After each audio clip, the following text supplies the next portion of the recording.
Hello সকলকে, সবাই কেমন আছো? অবশ্যই আমাকে কমেন্ট করে কিন্তু জানাবে। তো অনেক দিন ধরেই আমাকে দু একজন কমেন্ট করছো যে এস্টেটের কি ব্যাপার, বা এস্টেট অনেকেই কোয়ালিফাই করেছো, এরপর কি করবে। দেখো, এস্টেট যারা দিতে পারলে না তাদের জন্য এস্টেট ফেজ 2 হয়তো আসবে, কিন্তু এই মুহূর্তে কবে আসবে সেটা বলা খুব প্রবলেমেটিক একটা ব্যাপার, যেহেতু আমরা নিজেরাই সত্যি এখনও জানি না। তবে গভর্নমেন্ট থেকে অ্যানাউন্স করেছে যে বছরে 2টো করে এস্টেট পরীক্ষা গভর্নমেন্ট নিতে চলেছে, বিহার গভর্নমেন্ট। এরপর আসি হচ্ছে যারা স্টেট কোয়ালিফাই করলে, বিশেষ করে যারা ইংলিশের ক্যান্ডিডেট, আমি এখানে তাদের জন্যই কথা বলছি। তো তাদের জন্য আসতে চলেছে টিআরই 4, যেটা এই ধরে নাও ফেব্রুয়ারিতেই অলমোস্ট আসতে পারে। এটা আমি তোমাদের জাস্ট একটা অ্যাপ্রক্স বললাম, এক্স্যাক্ট কবে তো বলতে পারছি না, বাট ওরমই ধরে তোমরা চলতে পারো। এবার নেক্সট কোয়েশ্চেন হচ্ছে কি পড়বো। দেখো, স্টেট পাস করে গেছো, বিপিএসসিতে মোটামুটি তোমাদের 3টে ফেজে ভ্যাকেন্সি আসবে। একটা হচ্ছে 6 to 8, একটা টিজিটি, একটা পিজিটি। এবার এখানে সব কিছুরই কিন্তু হিসেব এক। টোটাল 150 মার্কসের পরীক্ষা হবে।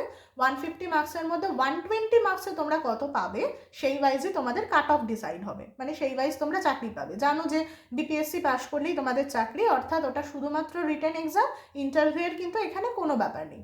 আর বাদ বাকি পড়ে রইলো যে 30 মার্কস, সেই 30 মার্কস হচ্ছে তোমাদের কোয়ালিফাইং পেপার। যেই 30-র মধ্যে আবার ডিভিশন আছে হচ্ছে 22 + 8। 22 মার্কস হচ্ছে তোমার ইদার বেঙ্গলি, উর্দু আর হিন্দি, আর যে 8 মার্কস আসবে সেটা হচ্ছে তোমার ইংলিশ। এই টোটালে এই 22 + 8 = 30। 30তে তোমাদেরকে মিনিমাম 9 পেতেই হবে। তোমরা যদি 9 না পাও তাহলে কিন্তু তোমাদের বিপিএসসি আর পেপারই চেক করবে না। ওকে, আশা করি এতটা ক্লিয়ার। এবার আমি আসি হচ্ছে 120 মার্কসে। 120 মার্কসে আমরা কি করব? 120 মার্কসটা আমাদের ডিভিশন হবে হচ্ছে 40 + 80। 40 মার্কস থাকবে আমাদের জেনারেল পেপার, আর 80 মার্কস থাকবে হচ্ছে আমাদের সাবজেক্ট পেপার। এবার আসি জেনারেল সাবজেক্টে আমাদের কত পেতে হবে। জেনারেলে ওরকম কোনো বাউন্ডারি নেই যে তোমাকে কত পেতে হবে, বাট তুমি যত স্কোর করবে সেটাই তোমার বিপিএসসির র্যাঙ্ক বা কাট অফ রিচ করতে তোমাকে হেল্প করবে। তো জেনারেল পেপারের মধ্যে যেমন জেনারেলি সিলেবাস হয়, history, geography, polity, math, science, everything তোমাকে মোটামুটি করে কভার করতে হবে। আর এটার জন্য তোমরা একটু হেল্প পেতে পারো, সেটা হচ্ছে এনসিইআরটি বুকস অবশ্যই ভালো করে ফলো করে যাবে। এনসিইআরটি থেকে কিন্তু কোয়েশ্চেন থাকে। নেক্সট আসি হচ্ছে আমরা 80 মার্কস সাবজেক্ট পেপারে। 80 মার্কস সাবজেক্টে আমাদের কী কী আসতে পারে।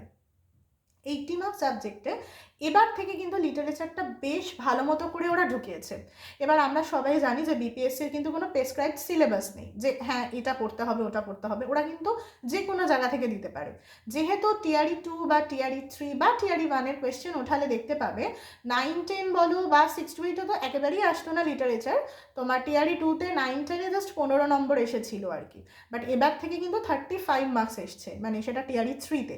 তো হোপফুলি টিআরই 4-এ এই পার্সেন্টেজটা আরও বাড়তে পারে, বা লিটারেচার কিন্তু আসবেই, এটা একদম ধরাই যায়। এবার ইংলিশ লিটারেচার একটা ভাস্ট এরিয়া, যারা ইংলিশের স্টুডেন্ট আছে সবাই জানো। সেক্ষেত্রে পাশ করার জন্য যাদের মনে করো লিটারেচারের ডেপথ খুবই ভালো, তাদের কিন্তু এটা একটা অ্যাডেড অ্যাডভান্টেজ হয়ে গেল। ঠিক আছে, যারা ধরো নেট সেটের জন্য পড়াশোনা করেছো, বা ধরো মাস্টার্সটা খুব ভালো করে পড়াশোনা করেছো, তাদের জন্য কিন্তু এটা একটা অ্যাডেড অ্যাডভান্টেজ হয়ে গেল। এবার মনে করো যারা খুব একটা জিকে জিএসে ভালো নও, বা যাদের একটু প্রবলেম হয় এটাতে, অথচ সাবজেক্ট কিন্তু সেক্ষেত্রে তোমাদেরকে বাঁচাবে।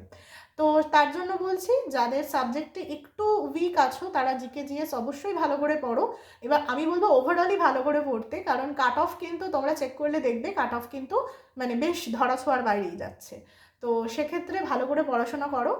আর যদি তোমাদের মনে হয় যে ইংলিশ লিটারেচার নিয়ে তোমাদের কী পড়বো, কোথা থেকে পড়বো, সেই বিষয়ে কোনো কোয়েরি আছে, তাহলে অবশ্যই আমার কমেন্ট সেকশনে কমেন্ট করতে পারো। আমি যতটা পারবো তোমাদেরকে হেল্প করবো, যতটা আমার পক্ষে সম্ভব হয়। তো আজকের মতো বাই।